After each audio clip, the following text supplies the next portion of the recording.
I'm Dan Taylor, Arts and Entertainment Writer for the Press Democrat.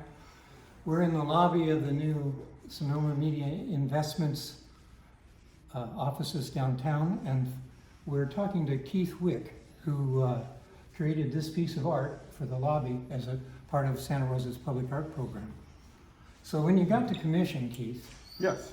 it came with materials. Well, Tell us about that. A lot of materials. it did. It came with some 50 shelves of letterpress.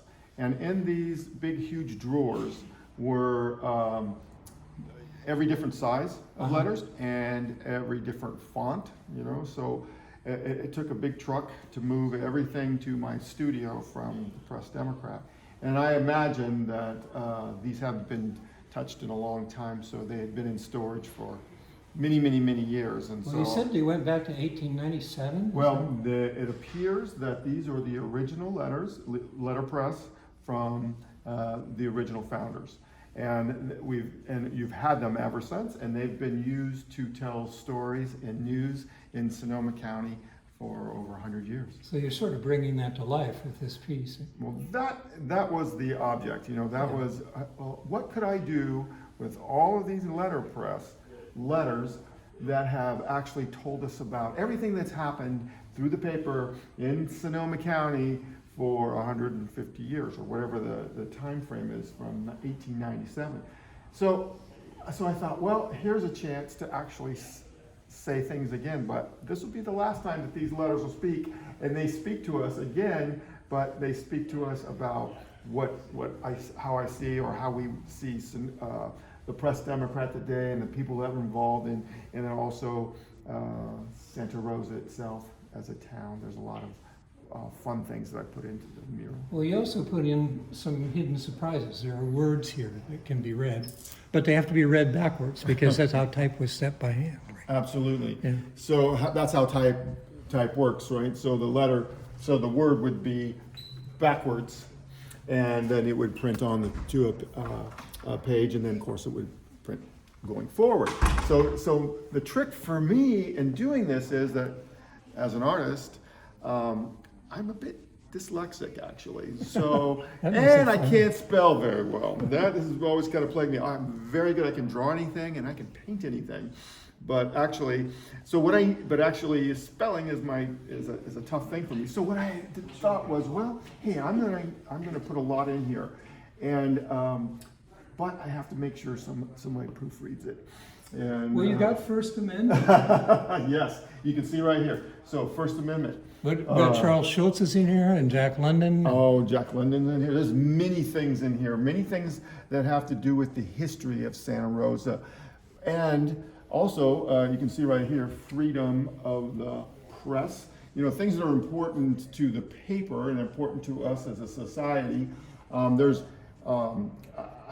haven't given you guys the list of the names that are on here and all the things that I wrote out, because I wanted people to actually stand in front of it for a long time. And every time they come by, if they stood here a while, they would see a lot of different things. There's the names of the Sonoma Media Group. There's the names of every city in Sonoma County is actually up in here somewhere. And so, and the trick was not to lay everything out so easily so they can be easily seen. So things are going in every direction, like a crossword puzzle, really. So here we are, J. Schultz for Jeannie Schultz.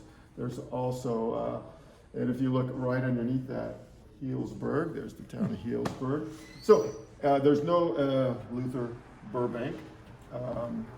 So there's many, many, many things in here. And also, not only just words, I put a face in here. There's, you know, the actual woodcraft of carving. You know, I thought about this for a long time because my hands were on every single one of these letters. I had to sand them and rub them down and get them prepared to mount on here because they were dusty and dirty. And so I thought, well, this is all art to me. Everything in here.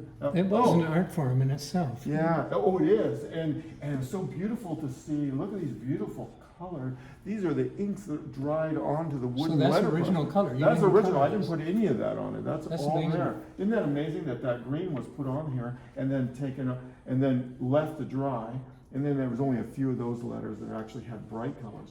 but they really look beautiful. How many words have you got in here? At least 100 or more, not including all the words that are in the First Amendment. Any idea how many bits of type you use? I don't really know. You know, you can look at this and you could figure out that, well, right in that area right there, that's probably at least 100 letters. And so there's well over 1,000 letters. But How long did it take? it was a 4-month project. And once I got all of these shelves of letters, I needed to be able to look at every shelf, because as I would place them together, I'd say, okay, and I would change fonts all the time. I didn't want anything to be, so I have to run over and look for a certain letter, but I'd want it in a smaller size or a different font. And so I had to have everything, and I had them stacked for a while, and I had to lift them up and go. And I said, that's not gonna work, so I have to lay them all out. So that meant I had to build a structure off the back of my studio to house this large table. And then I had to build it in sections because it became super heavy. You wouldn't realize how heavy. And there's a lot of lead too in those drawers. Lots and lots of lead. I was thinking it must be heavy because It was extremely heavy. So this is in 4 sections. And then when I mounted it up here, and then I left wherever the sections were, where the letters overhung, and then I had to come back later and glue those back in. And of course, get them in the right place to spell the words correctly. now you know what it was like to be a typesetter in here. Yes, and that Except was you didn't have an hour deadline. No. And the fun part about this was that when they gave me the project, they just said, just run with it. You know, here's the type. I know you can do something with all of this. I don't know what, but you can do something, and it should look, you know, great for the building. And if you look closely, this frame here is the outside of the drawers. These are the actual handles from the drawers.